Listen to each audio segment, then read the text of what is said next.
السلام علیکم ورحمۃ اللہ وبرکاتہ۔ طلباء اور اہل مدارس احتیاط و حکمت عملی کا مظاہرہ کریں۔ دارالعلوم دیوبند میں سالانہ انعامی جلسے کا انعقاد۔ مولانا ارشد مدنی کی طلباء کو کتابوں سے رشتہ مضبوط کرنے کی تلقین۔ ناظرین و سامعین، اس اہم خبر کو آپ سن اور دیکھ رہے ہیں محاسن اسلام یوٹیوب چینل پر۔ آپ سے درخواست ہے کہ تمام تازہ ترین اپڈیٹ حاصل کرنے کے لیے اس چینل کو سبسکرائب ضرور کر لیجیے گا۔ سابقہ روایات کے تحت ایشیا کی عظیم دینی درسگاہ دارالعلوم دیوبند میں سالانہ انعامی اجلاس کا انعقاد کیا گیا۔ اس موقع پر ادارے کے موقر اساتذہ اور ذمہ داران کے ہاتھوں امتحان میں ممتاز کامیابی حاصل کرنے والے طلباء کو گنا قدر انعامات سے نواز کر ان کی حوصلہ افزائی کی گئی۔ موصولہ تفصیل کے مطابق دورہ حدیث شریف کی قدیم درسگاہ میں منعقد دو روزہ انعامی اجلاس کا آغاز جمعرات کی صبح 8 بجے استاد تجوید و قرات قاری عبدالرؤوف بلند شہری کی تلاوت کلام اللہ سے ہوا۔ اس کے بعد قاری اقرار بجنوری نے اپنی مسحور کن آواز میں نعت پاک پیش کی۔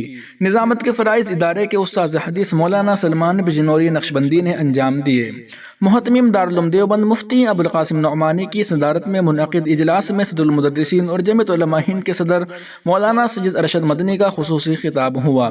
اس موقع پر مولانا ارشد مدنی نے اپنے خطاب میں دارالعلوم دیوبند کی خدمات پر روشنی ڈالتے ہوئے کہا کہ دنیا میں اس وقت جہاں بھی دینی خدمات انجام دی جا رہی ہیں وہ براہ راست یا بالواسطہ دارالعلوم دیوبند اور اس کے فضلاء کے توسط سے ہی دی جا رہی ہے۔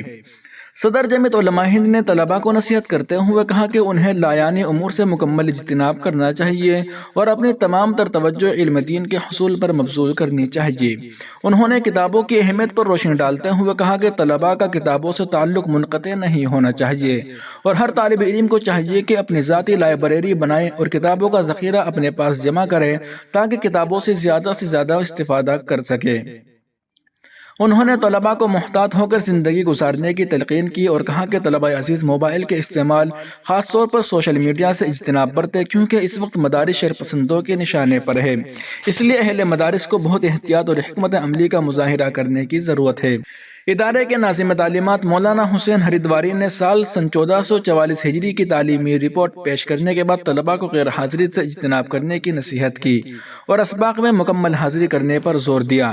اس کے بعد تقسیم انعام کا سلسلہ شروع ہوا۔ اول پوزیشن حاصل کرنے والے طلباء کو دارالعلوم دیوبند اور رکن شورا مولانا بدرالدین اجمل کی طرف سے بدست مولانا ارشد مدنی خصوصی انعام بشکل کتب دیا گیا۔ اس کے بعد تمام طلباء کو عمومی انعامات سے نوازا گیا۔ پروگرام میں ادارے کے نائب محتمم مولانا عبدالخالق مدراسی، نائب محتمم مفتی راشد اعظمی، مولانا نعمت اللہ اعظمی، مفتی سلمان منصور پوری، مولانا شوکت بستوی، مولانا خضر کشمیری، مولانا افضل کیموری، مولانا عارف جمیل مبارک پوری کے علاوہ دیگر اساتذہ، ملازمین اور کثیر تعداد میں طلباء موجود رہے۔